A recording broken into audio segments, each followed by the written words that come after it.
Did you ever have a nightmare where someone or something is chasing you? You can feel your heart racing, your breathing is faster, and then you wake up. Your palms are sweaty, you're a little shaky, and you can still feel the adrenaline running through your body. That's what scientists call the fight or flight response. It's caused by the release of the hormone adrenaline from your adrenal glands. It creates tension in your body, and it's activated anytime you're threatened or at risk. Driving in a car in bad weather can turn on your stress response. A stressor, anything that triggers a stress response, doesn't have to be physically dangerous or life-threatening. Just about everybody I know has some level of stress before a big test or final exam. Even the best athlete's stress response is triggered when playing in a big game against a good opponent. Another big stressor is performing on stage in front of an audience. I'm taking my driving test for the 3rd time. I'm feeling a little stressed out right now. Your built-in stress response helps you to be more alert and focused on the challenge in front of you. The fight or flight response helps prepare your body to stay and face the threat or run to safety. Your heart and breathing rate increases while reflexes and reaction times are quickened and your senses become heightened. It helps you stand up to whatever situation you're facing and raises your level of performance too. Once we take on the challenge and resolve the situation, the pressure and stress is off. Your body is good at dealing with episodes of everyday stress. Got my license! No big deal, right? We recover fairly quickly from short-term stressors. However, sometimes we face difficult life situations where there isn't an immediate resolution, like family conflicts and serious health issues. My brother is in rehab for drug addiction, and it's got me really worried. I can't stop thinking about him and if he's gonna be alright. The company my mom works for is moving to another part of the state. I don't want to move, but I probably don't even have a choice. I'm thinking about the future and I really can't sleep at night. Long-term, difficult challenges that cause painful emotions are known as chronic stressors. Everyday stresses combined with chronic stressors keep stress hormones flowing through your body. This can negatively affect the way your brain and body function. It can cause fatigue or extreme tiredness. Chronic stress can also weaken your immune system, making you susceptible to illnesses and infections, and it can lead to depression. Stress is typically associated with an external cause, and it lessens once the problem or challenge is resolved. Then, there's anxiety, which is a stress reaction to things that haven't yet happened. It's got so bad that during school, I worry about getting to work on time, and then I couldn't concentrate on my schoolwork.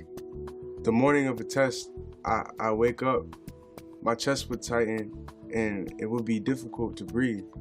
I don't want to. I can't fail. I always feel uneasy, but I can't make the feeling go away. I want to go to a good college, and there's this constant tension and pressure in my body that never leaves. It's always there. I can't relax. Anxiety occurs when you feel there's a possibility for failure, embarrassment, or rejection by a group of people. It's a stress response to anticipation or fear that something bad will happen, not to a real immediate threat. What you're anxious about may never even take place. It's normal to feel anxious. Some athletes get anxious before a game, and a lot of people who fly feel a little anxiety before the plane takes off. However, when anxiety overwhelms you, it can fuel feelings of suspicion and paranoia, or excessive anger, disrupting relationships with family and friends. Anxiety can also cause you to avoid close relationships and become distant and emotionally unavailable. Stress and anxiety are just a part of life, and it's important that we learn how to manage them.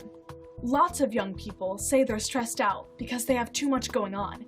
If that's the case, rearrange your life. It may mean cutting out an activity or two and choosing ones that really matter to you.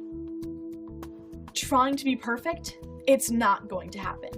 Stop putting unnecessary pressure on yourself to be the best of the best at everything.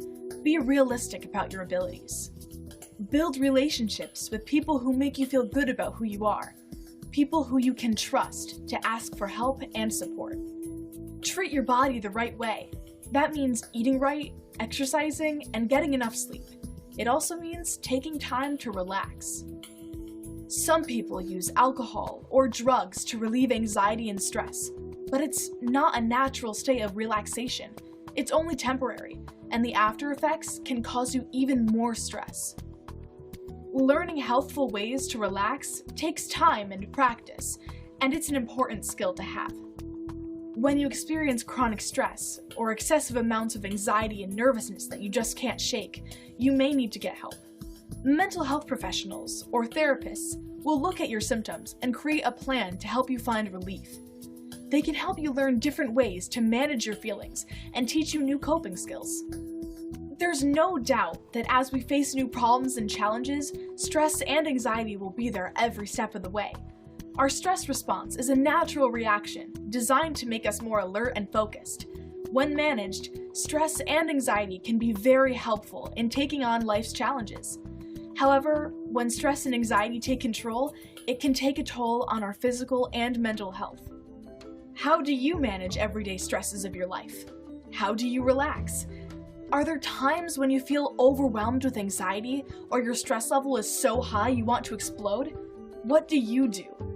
When you answer those questions, you'll be better prepared to set new goals for yourself and take on the problems and challenges as they come along.